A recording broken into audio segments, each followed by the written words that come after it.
All right, how about now? Now there should be audio coming. It's almost alive. All right, how about now? Now there should be audio coming. Oh, I'm hearing that. Yes, it's almost alive. I absolutely ridiculously slow video, but audio is there. Right, how and about now? this Now is, there should after be all, audio coming. a Oh, I'm hearing podcast. that. Yes, it's almost alive. I absolutely ridiculously slow. All right, so there we have enough of the bones of a show, of a stream to do a show. So We vamped far more with far less. that would be a good show title. All right.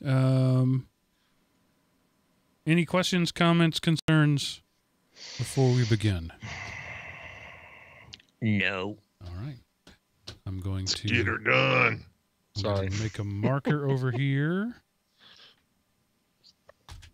And I'm going to hit the timer, and I'm going to say, hello, everyone, and welcome to the GeekRant, episode 351, and the Opie Goes To, recorded March 3rd, 2019, and brought to you by Element Opie Productions, elementopie.com. Welcome back, ladies and gentlemen, to Drive Time Radio for Geeks. I am your host, Mark, occasionally, on rare moments, known as the Sultan of the Soapbox Cockerel. And joining me this week, as always, are your two stalwart co-hosts, Seth, the Gooey Kid Anderson, and Miles, the Oxygeneer Wakeham. Hello, gentlemen. Hey, Mark, and welcome back, faithful Opiites. We are here to entertain you. What up, geeks? I realized halfway through that I should have broke into we're here to pump you up, but you know. Sorry, I'm in a weird mood today. That would be a reference lost on pretty much an entire generation of people. Maybe two, but so is much of this show. So I guess that's okay. Right.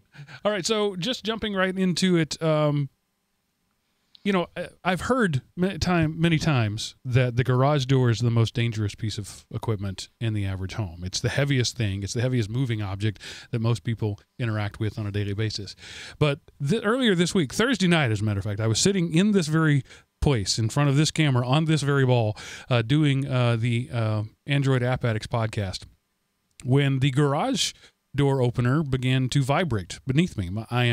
My floor is the garage ceiling, so anytime somebody opens the garage door, that happens. But it didn't stop, and it didn't stop, and it didn't stop. So I told door, hey, I got to go, just a minute. And I ran downstairs, and the garage door was running, trying to close the door that was already closed, and spitting smoke and flames out of the top of it. That's a new one on me. I've never seen such a thing happen. So I reached up and yanked the plug out of it, opened the door, and the entire house, still to this day, smells a little bit like burning resistors. No idea what happened. Called out, and it's only 4 years old. It was put in June of 2015, so not quite 4 years old. But long enough to not be under warranty anymore.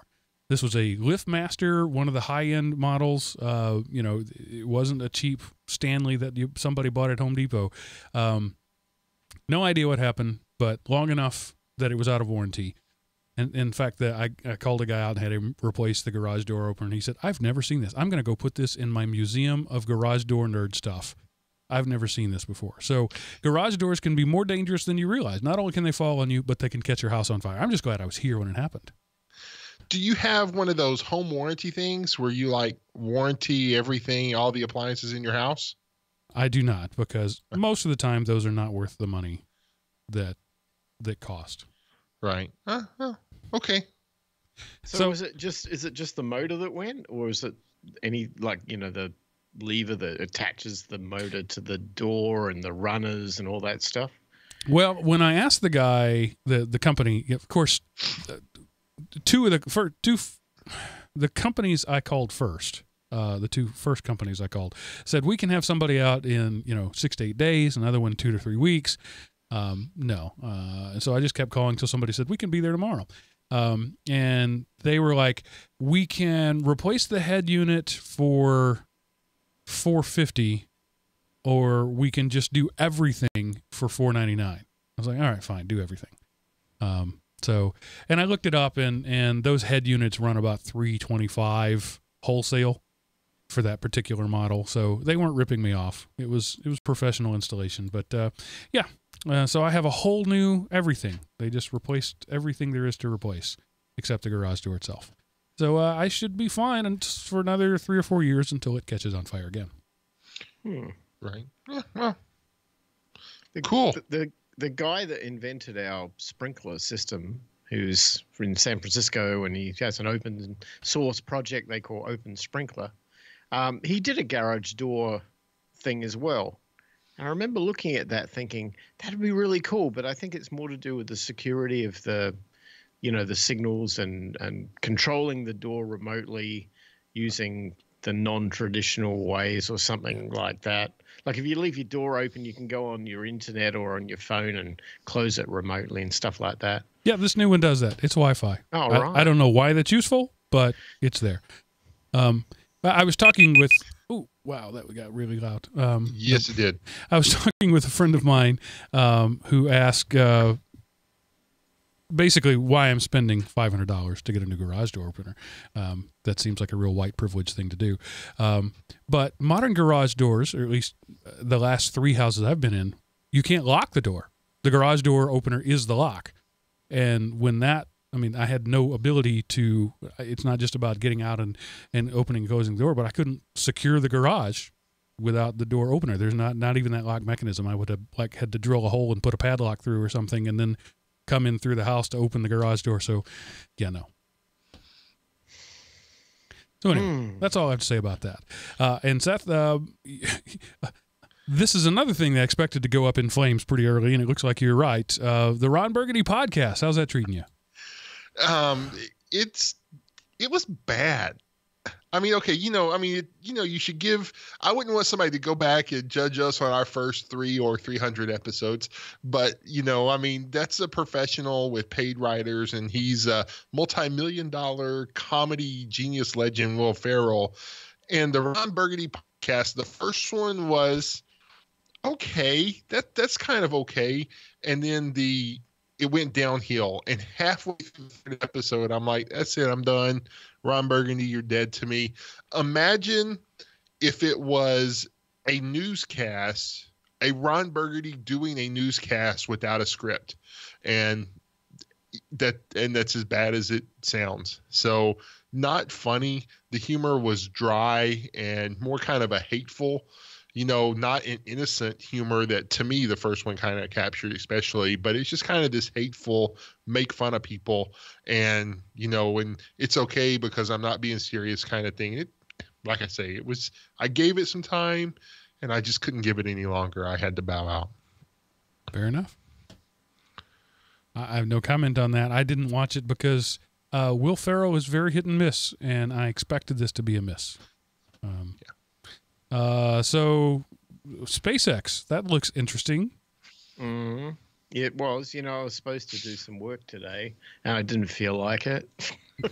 So I sat in front of the TV and got my YouTube out, and I just happened to get a recommendation that there was some live event from SpaceX. And so I watched it thinking, oh yeah, 5 seconds, I'll watch this and move on to something else. I was there for like 2 hours. It's crazy. And I started realizing, man, we take space travel for granted. This is like huge. When you see the whole process of these guys, what they did apparently is they're launching this Falcon rocket thing, Dragon, or whatever they call it. Falcon's the launch thing and Dragon's the thing on the top. I don't know. Anyway, they're launching this thing to the space station. I've done it a couple of times. They did it live today, so I watched it. And then I watched a copy of the previous one they did a few days earlier, I think. It's absolutely amazing to watch this because they've got cameras in everywhere, like everywhere. And then I watched the thing dock with the space station. So they've got a camera on the space station looking out, and they've got a camera on the nose of this thing looking in. And you watch these things come together and the precision. It's amazing. We live in an amazing time. And the whole reason for this is they're doing this because they're going to put a person on that thing and shoot them up into the space station. And that's significant because we've been relying on the Russians doing this for us, for years. And NASA kind of pulled out of that when they dropped the space shuttle program. So this is how we're going to pick up the slack. And I guess for Elon Musk and the team, they're looking at, we're going to put a human being in this thing. We better not screw it up. So it's pretty interesting. It's space travel got really boring for a while because they were so good at it. And of course, that was before any of us were born. Well, before we were old enough to care. We were born. Right. We just didn't care. It's exciting for there to be excitement about space again. Yeah. All right, so the show topic this week, and the Opie goes to, see, last week was the Oscars. As we were recording, the Oscars were going on, and the cutting edge, we thought a week after we'd copy exactly what the Oscars does, but in our own fashion. So this week, we're going to talk about the best/worst movies in various categories. So here are the rules for this. They're movies that we have seen in the last 12 months. They don't have to be new movies released in the last 12 months. This doesn't have to be the first time we've seen them. So you're going to have some old classics here. But this is our comments on movies we've seen in the last 12 months. And hopefully it'll be more interesting than that little description made it sound. So the first category. I hope so. Wow. First category is, I can't believe I paid for this. The worst movie category. So the worst movie that we've seen in the last 12 months. And Miles, what was your comment on that? Because the irony here is Seth said Miles isn't going to have anything here because, and then almost in a direct quote of what Miles is about to say. Yeah. So we have the show notes and we type in, our stuff. And so I went there to this section and I couldn't come up with anything. Mm-hmm. And the reason is, and this is exactly what Seth said, if a movie doesn't grab me in 5 minutes, I just walk away because I'm like Mr. Short Attention Span. I can't do it.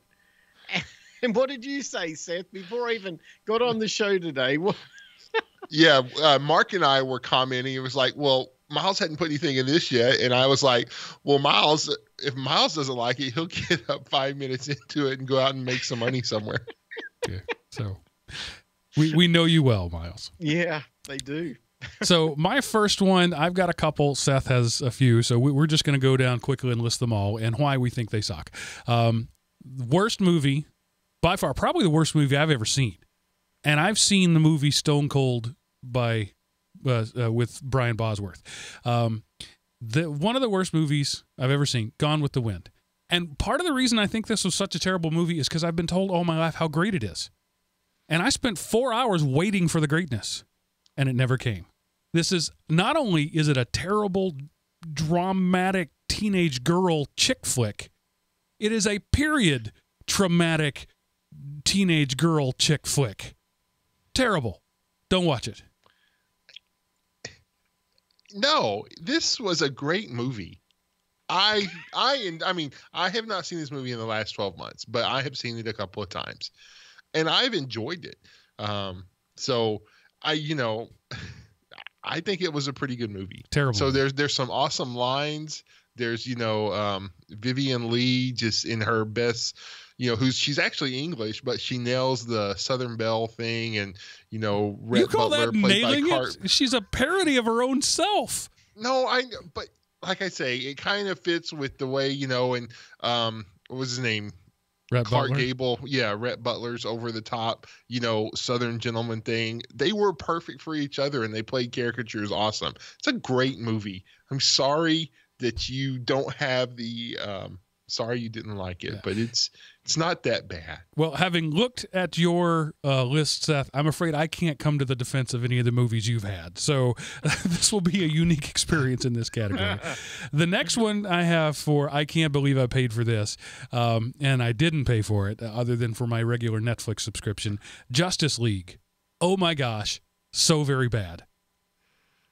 Everything about it was bad. The dialogue was bad. The mustache was bad. Everything about that movie was bad. and I wanted to kill it with fire. I will not defend it as a great movie, but it could end up in it's one of those, the badness of it kind of what makes it good. There was enough one-liners and bad CGI action to knock it off of the worst movie. Yeah, I will agree it's not a good movie, and it set superhero movies back a decade probably, but not the worst movie. It was bad enough to not be good, but not bad enough to be so bad it's good. It was right in that middle ground of just bad movie. And then the first one on your list, Seth, is one actually I intend to see because I know it's going to be bad. Is it something I can't enjoy because it's just that bad? Left Behind, the Nicolas Cage one, not the Kirk Cameron based on the book ones, which is a whole, that's Christian cinema. The Kirk Cameron one's based on the book, and that gets its whole category of bad filmmaking that you're supposed to watch because it has a quote unquote good message. But no, this imagine all of the best parts of the Kirk Cameron Left Behind movie taken out, and you are left with the Nicolas Cage Left Behind. It's like what was left behind was Nicolas Cage's acting ability. That's what was left behind. And it was awful. Awful. If you want somebody to confess to murder, make them watch this movie and they'll do anything to get out from it. So it was a very bad movie, I think. Nicolas Cage has made an entire career playing wooden, emotionless characters. And yeah, but he has a flair in some of them, and so you're going for the Nicolas Cage experience. This is like the Nicolas Cage experience on Valium or something. So it was just not there. And continuing with the Nicolas Cage theme is Ghost Rider 2. So for me, the first Ghost Rider wasn't good, wasn't bad. It was an okay movie. The second one, it just like Ghost Rider fell off a cliff, and whenever the motorcycle crashed on the rocks below, they were like, hey, let's make a movie about him again. And so Ghost Rider 2 was just bad. There's no Eva Mendes, which is someone who I just adore, she was not enough. No, she wasn't in this one, never mind. This is how bad it was. I don't even remember who the hot chick was. So that tells you the movie's bad. So the original Ghost Rider, hot chick was the only thing that made it worth watching. She had enough charisma to make it worth watching, and I guess new hot chick couldn't do that. I didn't even know that was a thing. I didn't know there was a Ghost Rider 2, and I'm okay with that. Sorry, you'll have nightmares now. Don't watch it. No redeeming qualities. And then next up is The Happening. M. Night Shyamalan was like, I don't know, he lost a bet, was in with some bookies or whatever, but he made this movie that was, I don't know what idiot read this script and thought, let's make a movie out of this that people will go see. It's just awful. So it's an atrocious film, ridiculously stupid premise that gets dumber by the second. And then it ends for no apparent reason, except for they realize if this goes on any longer, someone will sue us. So we've got to end it now. And that's what happened to The Happening. Bad movie. After The Sixth Sense, M. Night Shyamalan was just the golden boy. Everybody wanted to do his thing. Every movie he made got worse. And now he's a joke. And it's sad. Very sad. And then this next one I have seen, and I agree with you. It was a terrible movie, very little redeeming value to it, and that is Downsizing. Yeah. I talked about it, I think, last week, and that's the reason it hadn't been yet burned out of my mind. That's the only reason I threw it in. So, all right, and this one I think I also talked about last week, maybe 2 weeks ago. This is in the Sharknado category, the best bad movie category. Movies that are so bad that they're actually good. And my best bad movie of this year is Rampage. It's everything you expect it to be. It is bubblegum for the brain.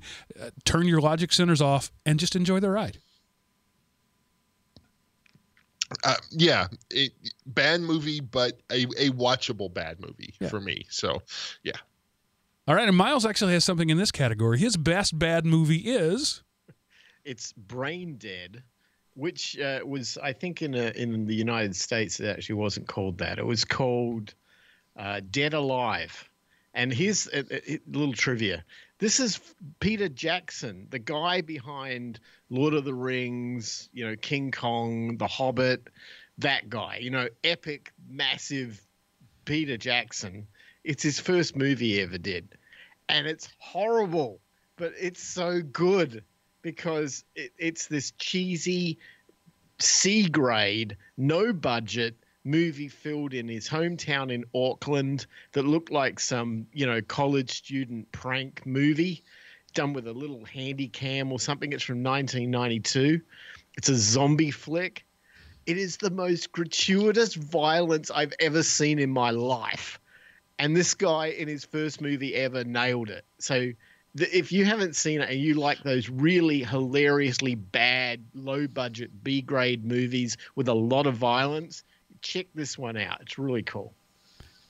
All right. I'm not familiar with that one, and nor does that description appeal to me. But I did like the original Night of the Living Dead, which was supposed to be a horror movie and is actually now known as one of the best comedies ever.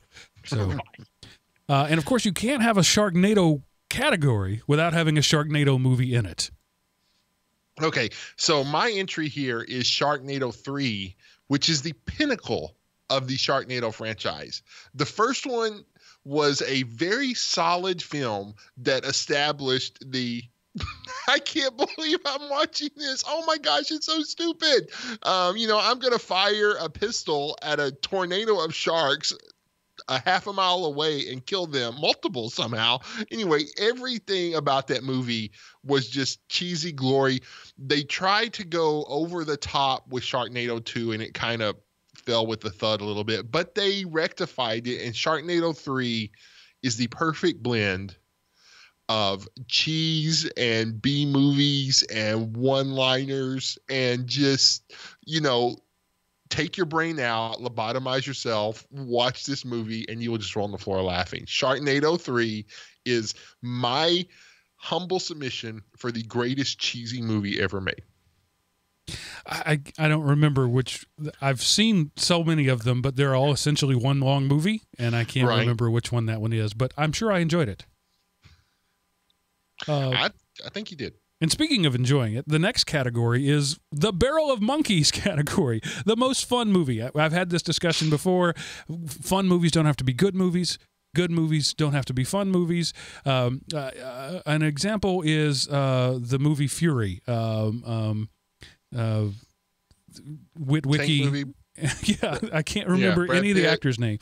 Brad Pitt, yeah, and anyway. Shia LaBeouf. That one. It is a 2.5-hour kick in the nuts, but it's a good movie. It's not fun. You don't enjoy the movie, and afterwards you don't feel good about yourself, but it's a good movie. These are the opposite of that. These are movies that are absolutely fun to watch, but that may or may not be good movies. And my category, I think probably one of the best fun movies ever is Guardians of the Galaxy 2.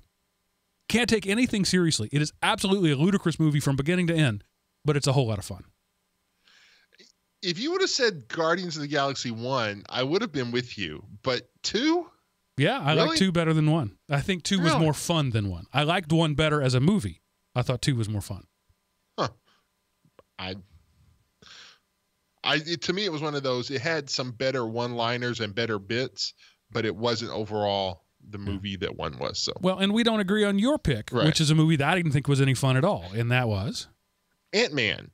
I cannot remember his name, but he does this little where he's like telling the string of stuff. And there's just so much in that movie that was funny to me. And yeah, I won't try to defend it as a good movie, but I laughed and laughed and laughed, and it was very good. So, all right. And Miles, you have another one, not surprisingly, that none of us have heard of, and it is. Well, this is a Bill Murray movie. Okay. This is Where the Buffalo Roam, which is really. It didn't get any press when it came out, but it is hilarious. It's the story of Hunter S. Thompson, the original author, the gonzo journalist guy. Do you know who he is? No. Okay, so he was this guy whose claim to fame was he followed all of these political campaigns, particularly in the 70s and the 80s, completely drunk out of his mind and on drugs, the whole bit. and he's been one of the most prolific authors ever. He's incredible. He's a Jack Kerouac level author who somehow could do it in a complete stupor. And he followed the Nixon campaign all the way through on the press corps, completely wasted through the whole thing. And Bill Murray plays him. And it is the most hilarious movie that Bill Murray just pulls this off so well. And the stuff that happens and the craziness, it's amazing. It's a great watch. Okay. I may have to check that out. And moving on, the "Hey Mikey, he likes it" category. That is just that reference right there is dates me right there. This is the surprisingly good movies. The movies you didn't think you'd enjoy, but you really did. And Miles, we'll let you start off. Oh, I discovered this in 2014. It's a Jake, I can pronounce his last name, Gyllenhaal. Is that right? Yeah. It's his movie called Nightcrawler. And I thought when I started watching it, it reminded me of those sort of B-grade LA movies that, didn't have a big budget and somebody in LA who was a, wannabe movie guy did it. And I started watching it thinking it was going to be like that. And it's brilliant. It's just, it's all about the underworld of the camera photojournalists who cover crime scenes and murders and train wrecks and all that sort of thing. And this one guy is kind of a bit insane who takes that role as a photojournalist and finds himself in a really bad situation. And in fact, sort of starts creating his own photo shoots. Quite macabre, but a really good movie and surprisingly enjoyable. I enjoyed that one. All right. I haven't seen that one. I am familiar only from you. You've mentioned it a couple of times before. Seth, I'll let you go next. And I agreed with you. This was a really good movie, but I was expecting more of it apparently than you were because of who's in it. Right. Yeah. Bradley Cooper. This was really before I've tried seeing him before, but this is what made me kind of a Bradley Cooper fan, was his performance in Limitless. It's like, with the premise of the film, I was expecting I was kind of hoping for more action, and there was some action, but it was more, more plot driven. And it was really, really good. I super enjoyed the film. It was just, and I, even though I'm familiar with the premise, I loved it. I wish what was the Scarlett Johansson movie? That Lucy? Was like Lucy. Yeah. I wish Lucy would have been more like this. Instead of whatever it was that director tried to do, I didn't get. So, but yeah, Limitless was a great movie. And it survives, multiple rewatches. It holds up. And now it's a TV series. They liked it so much. I think it's a Netflix original. I don't remember, but yeah, no, it's a TV series. It's not a Netflix original. It was on one of the big three networks, and I think it lasted a season, and then Netflix bought it, I think. But I don't know. It was, and he was referenced, so it's kind of in that movie Limitless universe. They reference him, and I think he's like a guest star on the first episode. But to me, it wasn't as good because, the actor was okay, but it was out at the same time as Sherlock, and I think Sherlock was a much better series than that. All right. And then my next one, I just watched a couple of days ago, Friday night, only because my 14-year-old is crazy into comic book stuff. I wasn't expecting much out of it, maybe because it's animated, but I don't know why I would have a prejudice for animation because Incredibles, Toy Story, these are great movies. Spider-Man Into the Spider-Verse is one of my top 10 movies ever. It's an amazing movie, excellent writing, excellent voice acting, the visual style is great. And I was expecting nothing out of it. I watched it. I was blown away. I will be watching this movie over and over again. Cool. I really want to see it, so I'm looking forward to it. Yeah, it just came out. I bought it on Google Play. I think it just came out this week. So if you're waiting for a Netflix or whatever, it may be a little while. But yeah, my daughter really wanted to go see it in the theater. We just didn't. Schedules didn't align right. So the very first opportunity to watch it, we did, and I just loved it. Yeah, I saw the trailer for it when I saw Venom. Ooh, that's a movie that should be on here somewhere. But and I really want to see it. Yeah. And if you're a Spider-Man fan, it's lots of fan service, but I'm really not, and it was still enjoyable anyway. So that's a good thing. The next category is the if you tell anyone, I'll deny it category. The guilty pleasure, the movie that you don't want anybody to know that you like. We're going to reveal it right now. And Seth, you get to start this one off. All right. Well, I do feel ashamed about this movie, but this is maybe the funniest movie I have ever watched. Team America World Police. It's in a lot of ways it's the most vulgar movie. Whoever thought puppet sex would be vulgar, but it is. But it is just the funniest movie. The songs in it are hilarious, and the bad accents and over the topness of it. But it's I'm kind of ashamed to tell people that I like it. So Team America World Police.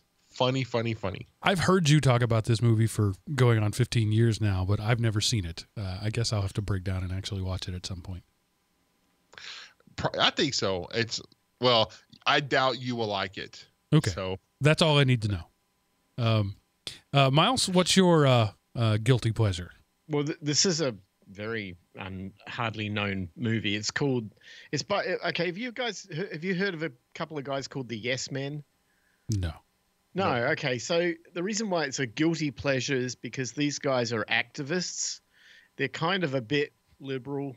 I'm not a liberal in that regard. But the way these guys, they go up and they do the craziest things to try to get a political point across, but it's just downright hilarious. And it doesn't matter whether you agree or disagree with the politics of the message. It's what they do. It's like they will. This movie is called Yes Men Save the World. That's the title, I think. Fix the World is what you put in Fix the World. Thank you. And it begins with a story about I think it's a battery company. I can't remember who it is now. In Bhopal in India, they had a factory. The factory caught on fire. It burnt. There were all these toxic fumes, and hundreds of people died, and it didn't get any press. And what these guys managed to do was they paraded themselves and pretended to be representatives of this company and went on CNN and did an open apology section. Like everyone thought these guys were for real. The whole thing was a joke to try and point the camera at this, horrendous thing that went on. That's what they do. They're activists, but their method is so creative, and it's hilarious how they do it. It's worth, just for a laugh, it's worth watching. So as I'm looking at this list, I'm realizing that we have wildly different tastes in movies. Seth and I tend to be a little more tangential toward each other, but Miles, you're not even the same Venn diagram as the rest of us. Yeah. I'm way out there on the weirdness level, I think. And Seth and I disagree probably more often than we agree, so it's interesting. So my guilty pleasures, and this is an old movie. And remember, the rules of this is I've have to seen it in the last 12 months, and I've seen it in the last 12 months several times. Legally Blonde with Reese Witherspoon. I love that movie. It is a ridiculous movie in every way, and I absolutely love it. I mean, let's not beat around the bush. Reese Witherspoon in a bikini is reason enough to at least turn it on. Right. But you'll stay for the just weird, quirky humor. And it's also a very quotable movie. It's just a movie I love to watch. And the second one, I watched this movie because I love my children, and only because I love my children. And then I find myself singing the songs and wanting to rewatch it, and I've seen it several times. That's The Greatest Showman with Hugh Jackman. It's a guilty pleasure. I'm ashamed to admit that as a middle-aged heterosexual man, I enjoy that movie, but I absolutely do love that movie. Well, you guys seen either of those? Yes, I saw Legally Blonde years ago, but man, it was a long time ago. Yeah, I like the movie Legally Blonde. I enjoyed it. And I've never seen The Greatest Showman, so. Yeah. I'm not a show nerd. I'm not, but I like that movie. Zac Efron and Hugh Jackman in a musical? Who'd have thunk? But yeah, I loved it. All right, the next one is You Can Say That Again, the most quotable movie. And with the exception of one of these, I could right now throw down and quote every line of every one of these movies, just from start to finish. And my first two need no introduction, so I'm just going to say Princess Bride, Forrest Gump. Boom. Epic. And then Miles, your two, I could also go right along with. Yeah, I went boring on this. Well, I don't mean boring like the movies are not boring. I went, these are just natural. Monty Python and the Holy Grail, and Spinal Tap. I mean, each one of those has got to have at least a dozen phrases that we use in everyday, language today. If you've ever been in a band and you haven't seen Spinal Tap, you owe it to yourself to see. If you're thinking of being in a band, see Spinal Tap first, and then decide if you really want to be in a band. Yeah, because this one does go to 11. Yeah. And this next one I have quoted fairly often, but I haven't actually seen it only a couple of times, and that's Office Space, Seth. Oh, man. Office Space is just, it is an awesome movie. It was kind of put together as a B movie, and it became a cult classic. It didn't do well in the theaters, but thanks to Comedy Central, it dominates. Like, it dominated DVD video sales, and it's a perennial cable shower. Office Space is just, who hasn't been Peter at some point in their life, just filled with drudgery, and you've been missing a lot of work, Peter. I wouldn't say I've been missing it, Bob's. Yeah. So, I mean, I can't, at least once a week, somebody stands at my cube and goes, yeah, so, yeah, I'm going to need those TPS reports. Yeah. It just happens. All right, moving on. This is the first time we have some category doubling here. So we have the Play It Again, Sam category, the most rewatchable, the ones that you will watch over and over again. And Seth and I absolutely agree on both of his. And so, Seth, I'll let you go first. All right. Well, The Princess Bride, I mean, it's the single greatest non-Chuck Norris movie ever made. That's how I describe it to people. And Roadhouse, not a good movie on really any stretch of the imagination, but it's just when it comes on, if you're flipping through and you have it, so there's something about that movie that just takes the remote control out of your hand and you watch it in all of its epic cheesiness. And that's the original Patrick Swayze Roadhouse, not the remake. Yes. Why would they remake it? Ugh. And then mine is another double entry. That's Forrest Gump. One of the reasons it's quotable is because I watch it all the time. It is a movie that I watch at least a couple of times every year. I think one of the best movies ever made. It's got its flaws, but as a whole, it's an excellent movie. No disagreement there. Yep. Oh, yeah. And then Miles, of course, two I've never heard of. Okay, Indie Game. Indie Game was a documentary. It was not very well circulated, but it's about a bunch of guys who wrote independent video games, mainly for like Xbox and PlayStation platforms in probably the early 2000s. And it's a documentary about them actually going from idea all the way to actually releasing a video game.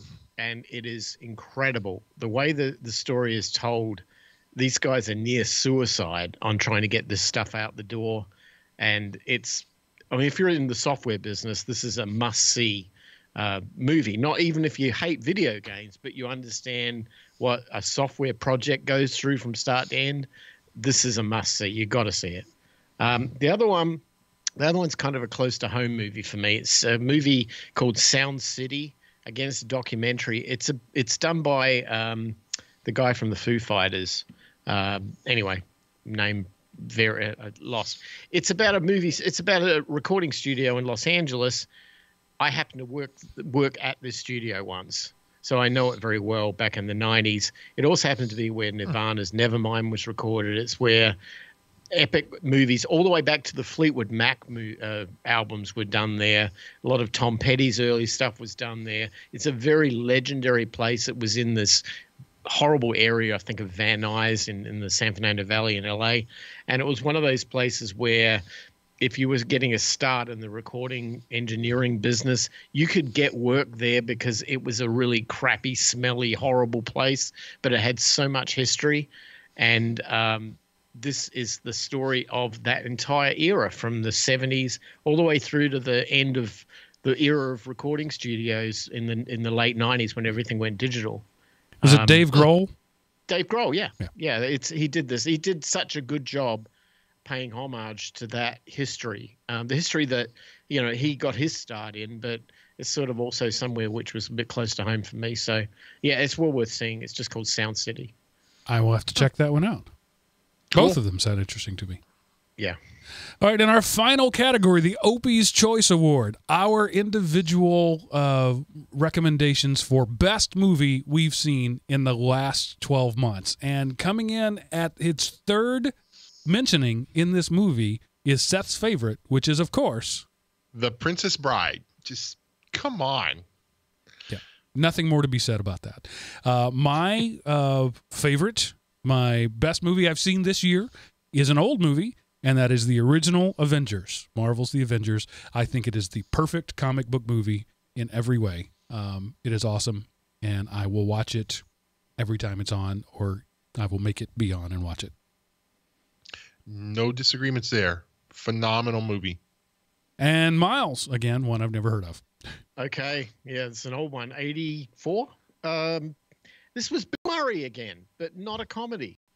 One of his very few serious works, which is weird, but sometimes comedians do a good job in serious roles. And this one is fantastic. It's called The Razor's Edge. It's one of those movies when I was young and I watched this, it kind of set I don't know if it was one of those change your life kind of movies, but it was a very noteworthy, inspirational movie. It's an old book from the 1920s, I think, Somerset Maugham's book, and it talks about the story of soldiers that went to World War I, American soldiers, and they came back destroyed, and one guy had to basically go around the world, kind of like an Ernest Hemingway, to effectively find himself after that experience. And it's the most amazing story of hope and despair, all rolled into one movie that really is a classic. And to me, it's everything. It's turned out to be my life. It's what I do. It's my roaming of going around the place and seeking out and trying to find the answer to things. And it just was portrayed so beautifully in this movie that I had to put it in there. Is this one that you watch regularly? All the time. Okay, fun fact.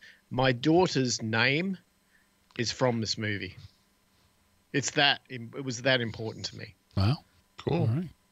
I was going to name my daughter Forrest, but my wife wouldn't let me.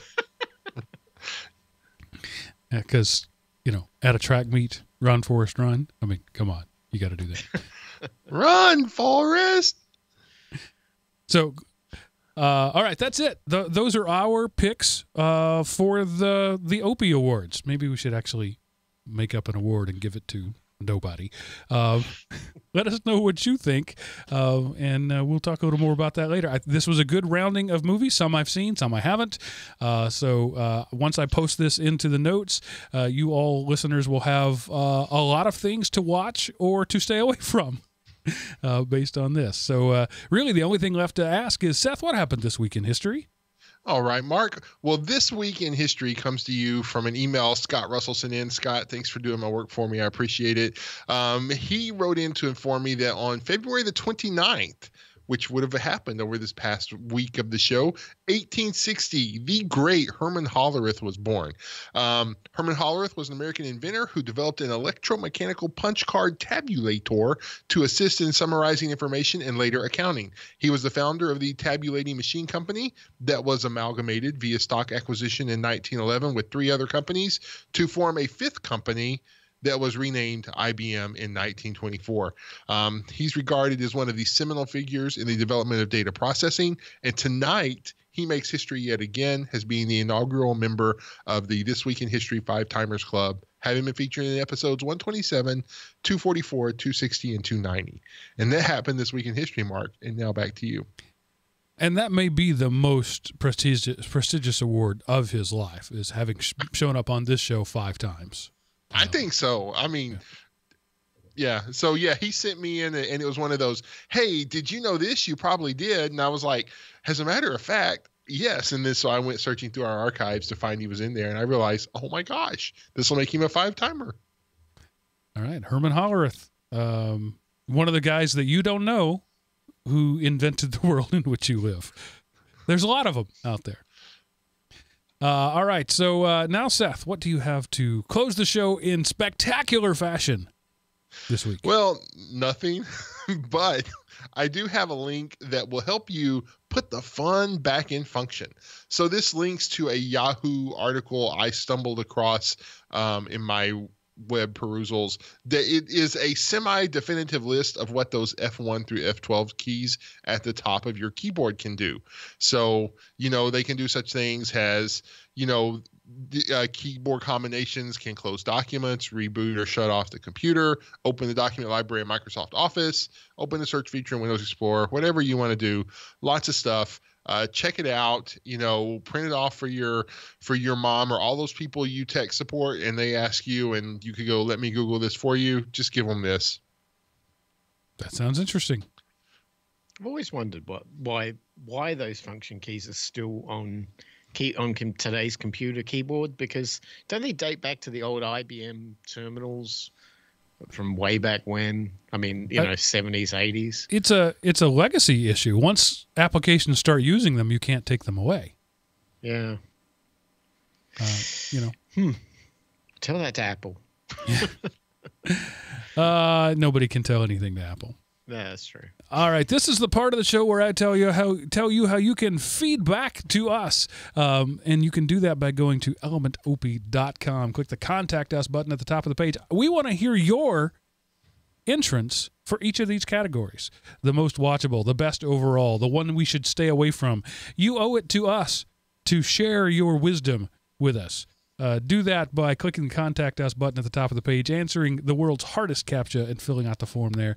Or if you're not a form fill kind of guy, you can send an email to geekrant@elementopie.com that goes to all three of us. Or if you'd like to actually have your voice right here on the show, you can dial 559-I-AM-OPIE. Leave us a voicemail there, and we'll play it. I'm interested to hear, movies are one of those things that very few people are ambivalent about. You either love them or hate them, and so I'm interested to hear what people have to say about that. Do you disagree with us? Do you think that some of our worst movies are some of the best movies?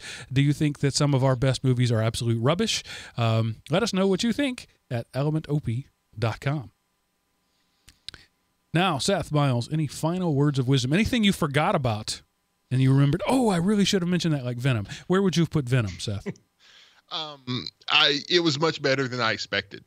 Okay. So it would have to be better than I expected because I expect it to be absolute garbage. I haven't seen it yet, but whatever it is, it's going to be better than I expect. Okay. All right. I guess that's it. This is the part of the show where I say thanks for watching. And remember, there's one other thing. A very important part of the show. Not only do you need to feed back to us, let us know what you think, but you really need to feed us. And you can do that by going to elementopie.com/Patreon or patreon.com/elementopie. Works both ways. And make a pledge, make a donation. The way that works, so Patreon is a play on the word patron. A patron is one who supports an artist. In the old days, an artist would be live in somebody's house.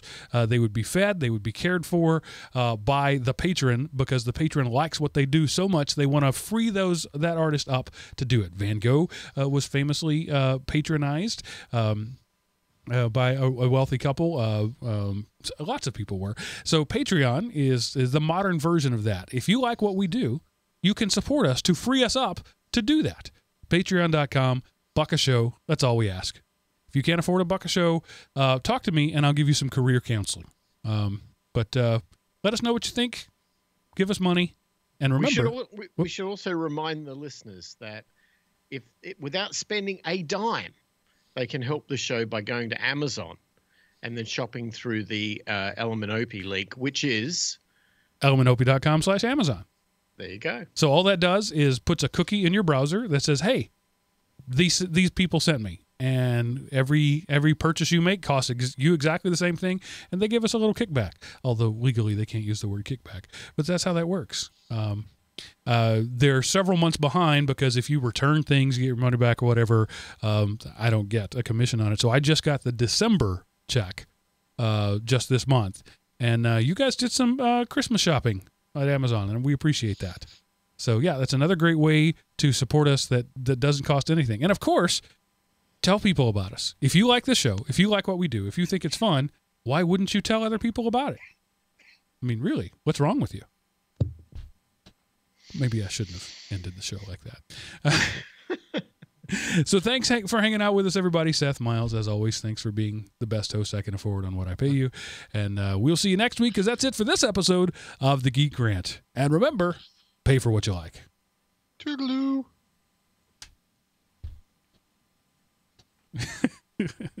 Jinder, there's a lot wrong with you. I understand. The list is long for me, too. I'm sorry that the video was so terrible, but the audio was pretty good, I think. Google. All right. See you, YouTube people. Bye now.